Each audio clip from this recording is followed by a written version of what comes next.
All right, we're going to jump into REOs now. That's real estate owned by banks. That's the way I think of it, REO, real estate owned. These are properties that went through foreclosure. They went through the whole process. They didn't get purchased at the trustee's sale because there was a bid put on it that's too high, which, remember, that happens 98% of the time. Very few properties get purchased by professionals down on the courthouse steps. About 2 out of 100 that are listed, all right, listed for sale. The rest get postponed, canceled, or get a bid that's too high, and they go back to the bank. So that becomes an REO. The banks are not real efficient about listing those, but they are planning to list those at some point with an agent. I think the numbers are about 13 months before they actually close with a new buyer. They're just, some banks will list them fairly quickly. Some will take a long time. There's one in my neighborhood. We're wondering when it's going to get listed. So we're going to watch that. We're going to check it, report back to you. So remember, you need to know your numbers as you're picking targets. You advanced guys are going to do multiple targets, but as a beginner, you're going to look for areas you think will work for your marketplace, and you're going to find that first transaction and have a good experience so you can move on to the next. In my neighborhood, I should say my neighborhood, my county, there's 8,243 active listings total, right? That's everything. Of those, 1,176 are keyed in as REOs. They're on the market, they're listed, they're owned by a bank, they went through the trustee sale, they're now an REO. That's 14% of our active market. In the pending area, you might remember, if you watched the other video today, you might remember that we had 2,758 total pending sales, meaning they're in escrow, buyers trying to get their loan. If it's a short sale, they're trying to get short sale approval to close. If it's an REO, you're trying to get everything approved by the bank to close, jumping through all those hoops to make it happen. Right now, pending, remember there's 2,758, but of those, 1,003 are pending sales that are keyed in as REO. All right, that's 36% of our pending sales. In the closed area for the last 30 days, you might remember that we had 1,626 closed transactions in Sacramento County. 581 of those, or 36%, were keyed in as REO. So that's a significant part of the marketplace. It's something you need to give some attention to.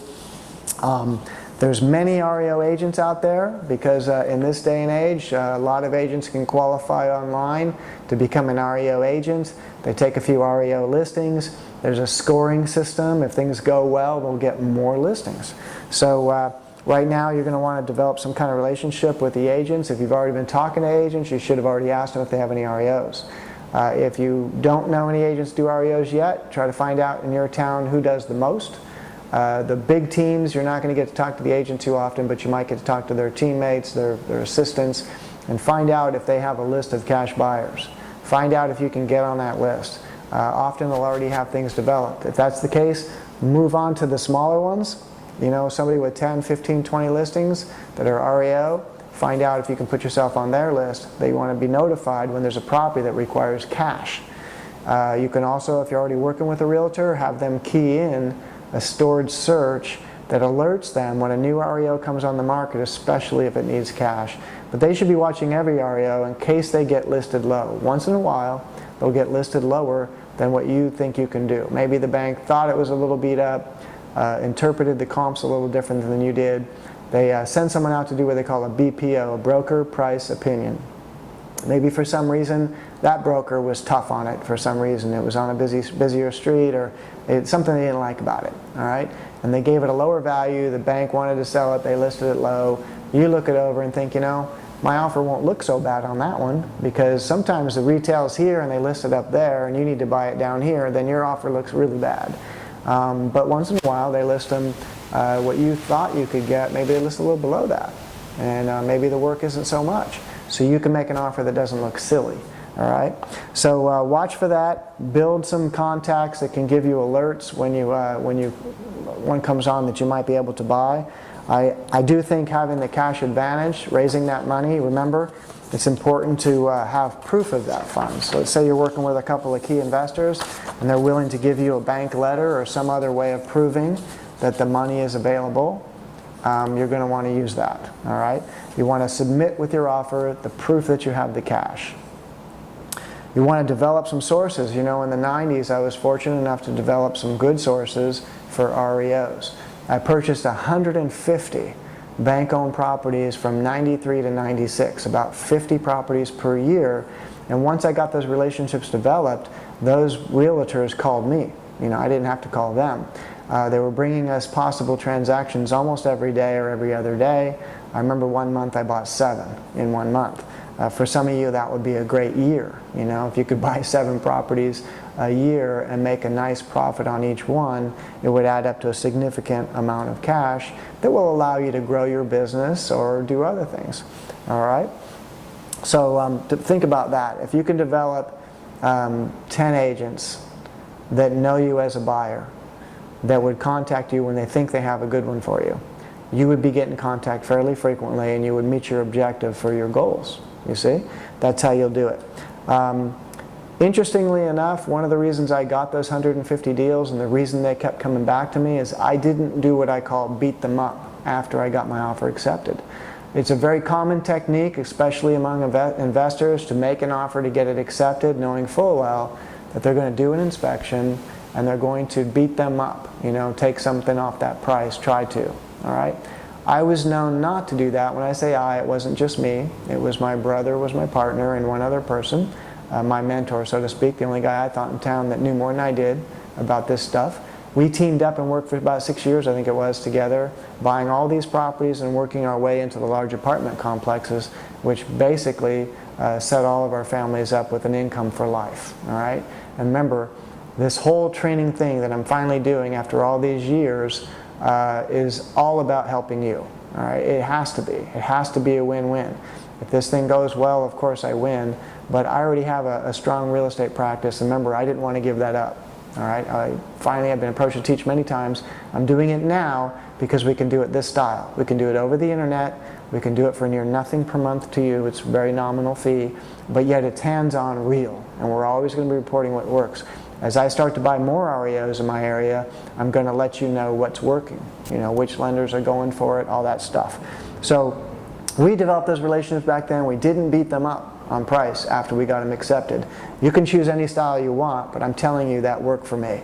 They got to the point where when I made an offer on something and somebody else made a higher offer, they often would tell me, we're going to take yours because you close all the time. And that was my next claim to fame in that market, so to speak. I never put one in escrow and then not closed.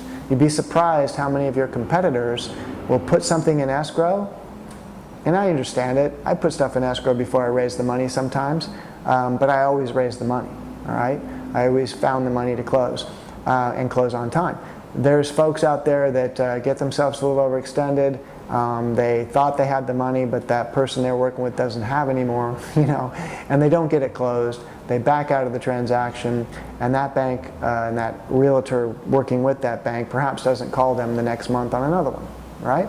Because we closed 100% of our transactions and because we didn't beat them up on price, we got more transactions.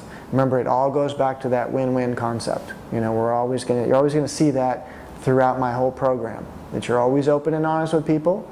You're always telling them the way it is. You're a straight shooter. You know, you don't beat around the bush. You don't have time for that. All right, you're busy. You need to do transactions. All right, so. I often now will look at a property ahead of time on these. That's the other great news. You get to see them. Your realtor can get you into those. I look at them. I do my own estimates on my repairs.